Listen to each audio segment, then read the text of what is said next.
Já imaginou dedicar a vida inteira a provar que uma lenda era real? Na onda do lançamento do cinema da Odisseia de Christopher Nolan, milhões de pessoas vão embarcar no mundo e nas viagens de Ulisses. Essa é, sem dúvida, a maior história já contada no Ocidente. Mas existe uma outra parte dessa história que aconteceu de verdade, que muita gente não conhece e que poderia muito bem ter saído das páginas de um poema épico.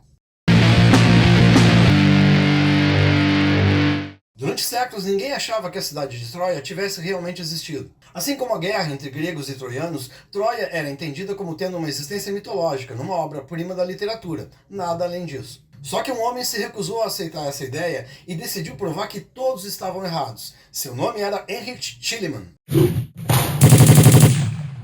Ainda menino, Schliemann ganhou de presente um exemplar da Ilíada e da Odisseia.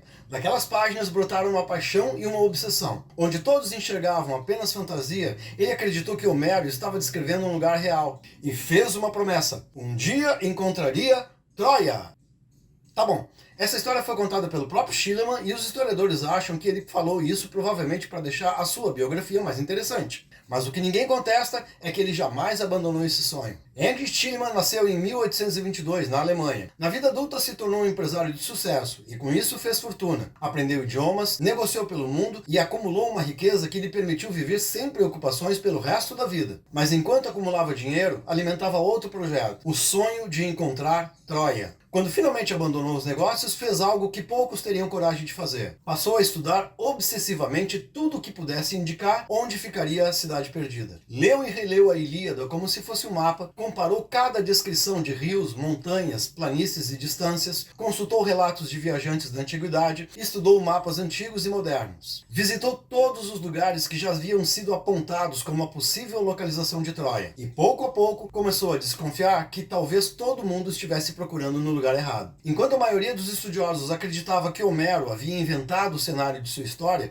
Schliemann partiu de uma ideia simples. E se Homero estivesse descrevendo um lugar que realmente conhecia? Essa pergunta guiou anos de pesquisa. Até que um detalhe chamou a atenção. Um arqueólogo amador britânico chamado Frank Calvert levantou a possibilidade de que a antiga Troia poderia estar enterrada sobre uma colina chamada Hisarlik, no noroeste da atual Turquia. Essa hipótese despertou pouco interesse da comunidade científica, mas Schliemann resolveu conferir. Em 1870, ele chegou àquela colina. Não havia garantias, não havia mapas, não havia certeza de que encontraria qualquer coisa. Havia apenas a convicção de um homem que acreditava que um poema de quase 3.000 anos escondia alguma verdade histórica. Então, começaram as escavações. A terra foi cedendo, as pedras começaram a aparecer, e camada após camada surgiu uma cidade inteira enterrada pelo tempo. Mais tarde, outros arqueólogos ajudaram a confirmar que aquele era realmente o lugar onde existiu a antiga Troia. Schliemann não comprovou que aqueles existiu, não encontrou o cavalo de madeira, nem confirmou que cada verso da Ilíada aconteceu exatamente como Homero descreveu, mas conseguiu algo extraordinário. Provou que Troia não era apenas um mito. A cidade era real. E essa descoberta mudou para sempre a maneira como a pesquisa histórica passou a ver as antigas tradições e narrativas mitológicas. Os pesquisadores se abriram mais para a ideia de que, às vezes, uma lenda pode não ser uma simples invenção. Ela pode ser a memória distante de um fato que o tempo quase apagou. E ainda hoje, quase 3.000 anos depois, continuamos fascinados pelas histórias de Homero. Elas não falam apenas de deuses, heróis e monstros. Elas falam da capacidade humana de acreditar em uma ideia por tempo suficiente para transformá-la em realidade. Poucas pessoas fizeram isso de forma tão impressionante quanto Heinrich Schliemann. E é por isso que eu acredito firmemente na ideia de que tu vai se inscrever no meu canal e dar aquele like para dar aquela força para eu continuar trazendo conteúdo de qualidade para ti. Ainda tem muito assunto interessante pra gente conversar.